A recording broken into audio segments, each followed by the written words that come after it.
Welcome. Today we will be reading lesson 309 in the workbook, and from the text, chapter 27, The Healing of the Dream, section 1, The Picture of Crucifixion, paragraphs 6 through 11. And now for lesson 309. I will not fear to look within today. Within me is eternal innocence, because it is God's will that it be there forever and forever. I, his Son, whose will is limitless as is his own, can will no change in this. For to deny my Father's will is to deny my own. To look within is but to find my will as God created it and as it is. I fear to look within because I think I made another will that is not true and made it real. Yet it has no effects. Within me is the holiness of God. Within me is the memory of Him. The step I take today, my Father, is my sure release from idle dreams of sin. Your altar stands serene and undefiled. It is the holy altar to myself, and there I find my true identity.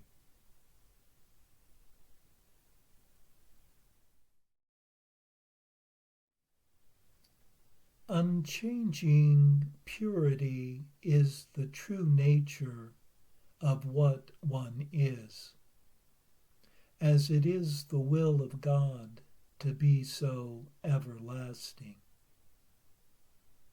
For what is the will of love cannot but be accomplished, and it is one's own will to will the same. Let one not be afraid to look within today, for one will only find love's will to be joyful and free. The innocence and gentleness of love is discovered within, which provides a vision that sees the world anew. For all desires unlike love's dissolve before its presence, and foolish thoughts of attack and hate are released, having no effects. In this peaceful realm is dedication to the truth restored.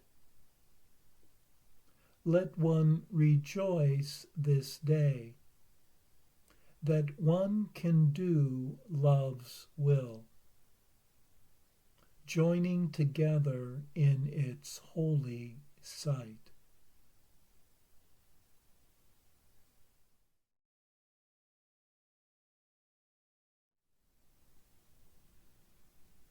And now for our text reading for today.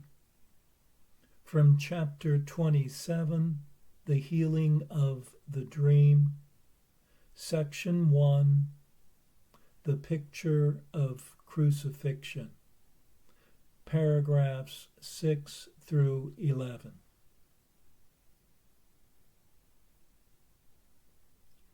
Attest his innocence and not his guilt.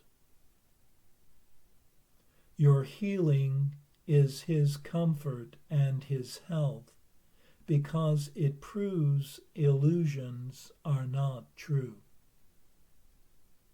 It is not will for life, but wish for death that is the motivation for this world. Its only purpose is to prove guilt real. No worldly thought or act or feeling has a motivation other than this one. These are the witnesses that are called forth to be believed, and lend conviction to the system they speak for and represent.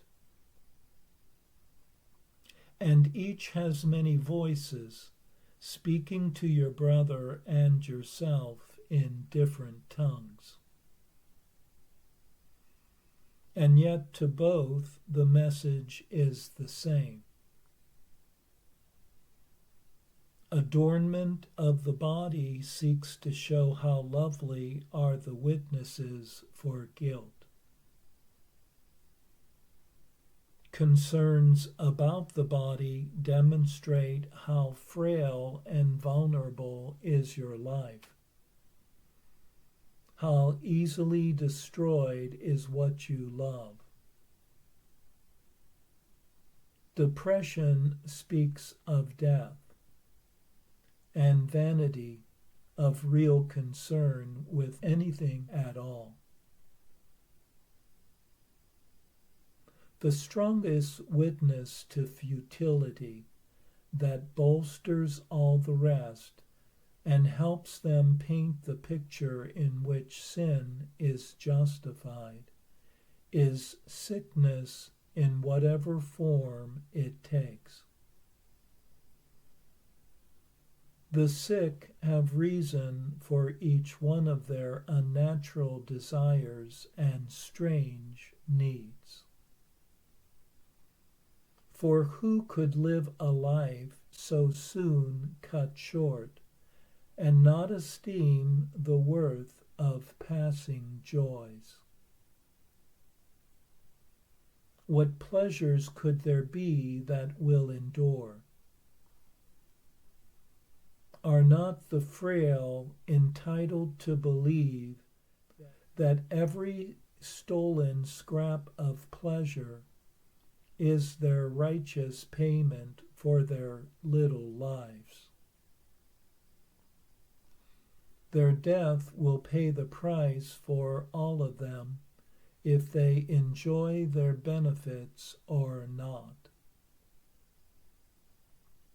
The end of life must come whatever way that life be spent, and so take pleasure in the quickly passing and ephemeral. These are not sins, but witnesses unto the strange belief that sin and death are real, and innocence and sin will end alike within the termination of the grave. If this were true, there would be reason to remain content, to seek for passing joys, and cherish little pleasures where you can. Yet in this picture is the body not perceived as neutral, and without a goal inherent in itself.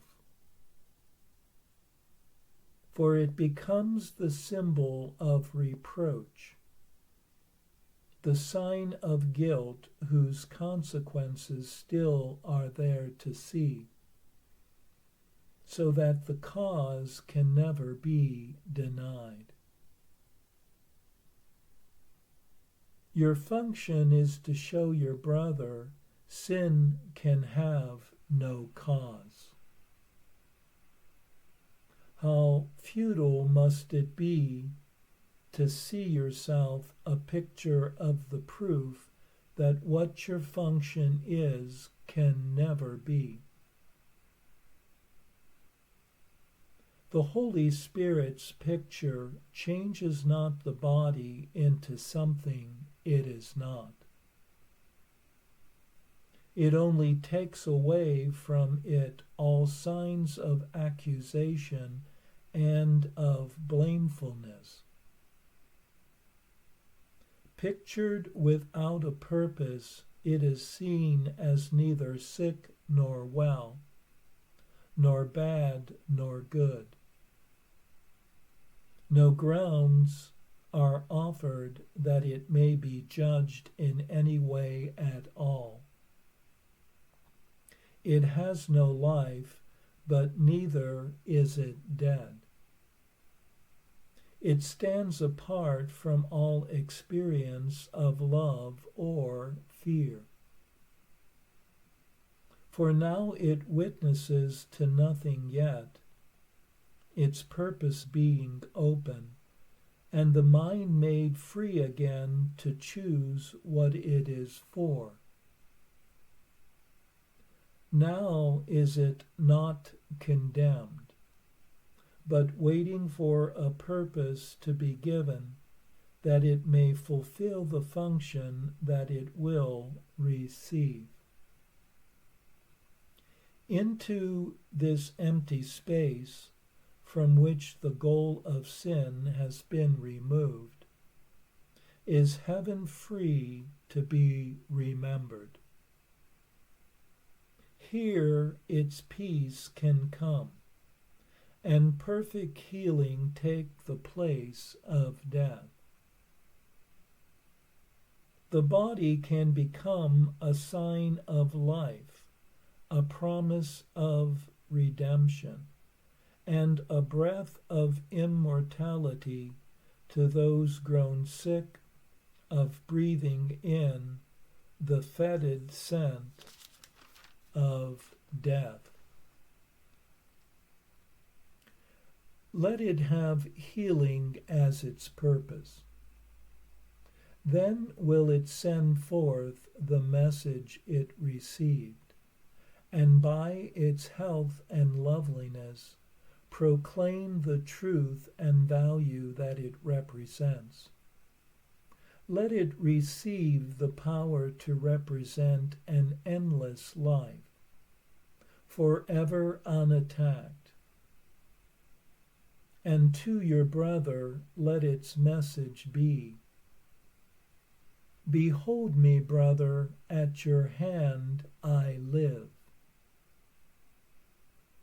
The simple way to let this be achieved is merely this: to let the body have no purpose from the past, when you were sure you knew its purpose was to foster guilt. For this insists your crippled picture is a lasting sign of what it represents. This leaves no space in which a different view, another purpose can be given it. You do not know its purpose. You but gave illusions of a purpose to a thing you made to hide your function from yourself. This thing without a purpose cannot hide the function that the Holy Spirit gave. Let then its purpose and your function both be reconciled at last and seen as one.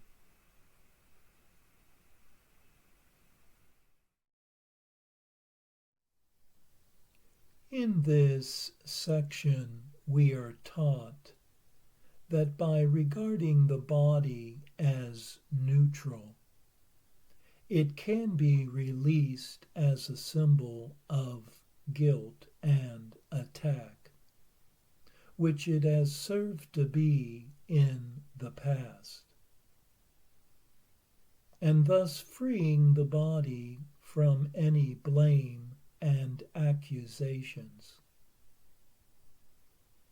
The body then can be seen as neither good nor bad, neither sick nor healthy, and neither alive nor dead. It is not loving, nor is it fearful. The only important question then remains: what is its purpose? What is the body for? And by not giving it one's own personal purpose, can it then be offered to the Holy Spirit? For in having the body serve one's own goals, its true purpose would only be obscured. For in having the body then serve the Holy Spirit's purpose, does its function become to heal, where its well-being and its radiance can only point the way to the truth.